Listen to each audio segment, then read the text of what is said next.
আসসালামু আলাইকুম আপু, তুমি কেমন আছো? ওয়ালাইকুম সালাম। আসসালামু আলাইকুম। আপু, তোমার বাড়ি কোথায়, তোমার নাম কি এবং তুমি কেমন আছো দর্শক বিন্দুদেরকে একটু জানো। আমার বাড়ি যশোর। আমার নাম রত্না। আর তোমার পরিবারে কে কে আছে? আমার পরিবারে আছে আমার মা, আমার ছোট ভাই। বাবা নেই? না। তোমার বয়স কত? আমার বয়স 24। আগে কি বিয়ে শাদী হয়েছিল? হ্যাঁ, আগে বিয়ে হয়েছিল, কিন্তু ওখানে 1 বছর ছিলাম। হ্যাঁ।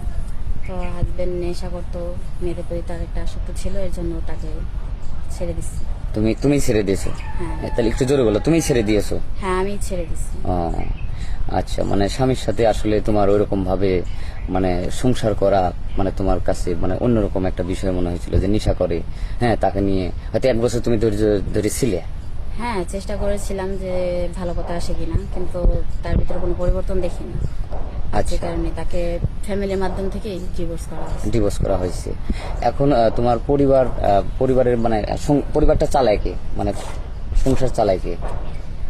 সংসার আমার বাবা যে ইগুলা করে রেখে গেছিল, যে ব্যবসা করে রেখে গেছিল, সেগুলা দিয়ে আপাতত চলতেছে। কিছু টাকা জমানো আছে, ওই টাকা দিয়ে কিছু হয়তো হ্যাঁ। চলতেছে আর কি। তোমার মা আর তুমি কিছু করো বা তোমার মা কিছু করে এরকম? না, আমি এখনো কিছু করি না, তবে করব, সেই চেষ্টা করার জন্য আসছে। তাহলে আমাদের ক্যামেরার সামনে মানে আসার মূল উদ্দেশ্য কি? বিয়ে শাদী বা চাকরি বাকরি তেমন কিছু না, সাহায্য সহযোগিতা? এখন দেখেন, ডিভোর্সি মেয়ের কিন্তু অনেকটাই সমস্যা হয়। সে তার বাইরে বেরোতে সমস্যা, ঘরে থাকলেও সমস্যা। মনে করেন যে এলাকা প্রতিবেশী সবার কাছে মানে কোনো কথার উত্তর দিতে পারি না। আচ্ছা। তো এখন আমি একটা মেয়ে মানুষ, আমার তো রাস্তাঘাটে চলতে হয়।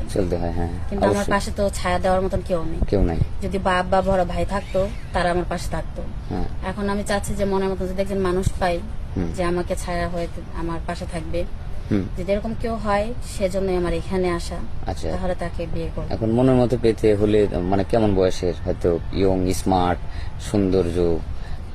এখন বয়স যেমনই হোক, বয়স দেখে কিন্তু কারো যোগ্যতা যাচাই করা যায় না। আমার কথা হলো একটা, যে বয়স যেমনই হোক তাতে আমার কোনো প্রবলেম নেই। মোট কথা যে আমি ছাড়া তার লাইফে আর কেউ থাকতে পারবে না। মানে বুঝতে পারছি, তুমি ছাড়া ওর লাইফে কেউ থাকতে পারে যাতে তোমাকে কেয়ার করে, ভালোবাসে, ঠিক আছে? তুমি তোমার ছোটখাটো আশা স্বপ্ন সবকিছু পূরণ করার চেষ্টা করে। আমার তার বাড়ি ঘর টাকা পয়সা এসবের প্রতি কোনো লোভ লালসা নাই, শুধু স্বামীর ভালোবাসা। সে আমাকে সম্মান করবে। আচ্ছা। একজন স্ত্রী হিসেবে যে যোগ্য সম্মানটা দেওয়া দরকার সে দিবা, আমি তার জন্য সবকিছু করার চেষ্টা করবো। থ্যাংক ইউ, খুব ভালো কথা, খুব ভালো লাগলো। এখন তুমি কেমন ফ্যামিলি চাচ্ছ? যৌথ ফ্যামিলি না সিঙ্গেল ফ্যামিলি, যে শুধু স্বামী নিয়ে চোখে দেখতে যাচ্ছ? যৌথ ফ্যামিলি অনেক ভালো, কারণ সেখানে ঝগড়া ঝামেলা, তার মধ্যে খুনসুটি সবকিছু কিন্তু থাকবে, কিন্তু একা এক তো জীবনটা কিন্তু বড়ই কষ্টে। যে স্বামী থাকবে, তার বাবা মা থাকবে, তার বাবা মাকে আমার নিজের বাবা মাকে মতো দেখবো, মানে সুন্দর একটা পরিবেশ, সুন্দর একটা জীবন তুমি চাচ্ছ আর কি। তো ঠিক আছে, সমস্যা নাই। এখন হচ্ছে তোমার ভিডিওটা পাবলিক করা হচ্ছে, দেশ বিদেশে আমাদের অনেক দর্শক বিন্দু আছে, যেটা আমাদের এই চ্যানেলটাকে অনেকেই দেখে।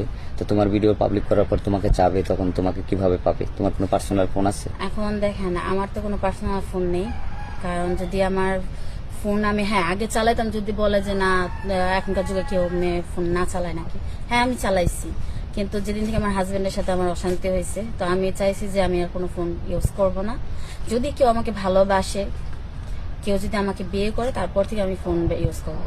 আচ্ছা, ফোন ইউজ করবে, মনে করো ভালোবাসলো, তাহলে তুমি ফোন ইউজ করতে পারবে। তো একটা ফোন কেন সেরকম একটা মানুষ? না, আমি চাই না যে এখন আমি ফোন কিনে, কারণ একে তো আমি ডিভোর্সি, ঠিক আছে? তার মধ্যে আবার যদি আমি ফোন ইউজ করি, তাহলে গ্রামের মানুষকে আমি আর মুখ দেখাতে পারবো না। তারা আমি কিছু না করলেও কিন্তু তারা বলবে যে আমি নানান ছেলেদের সাথে কথা বলি, এর জন্য আমার স্বামী চলে গেছে।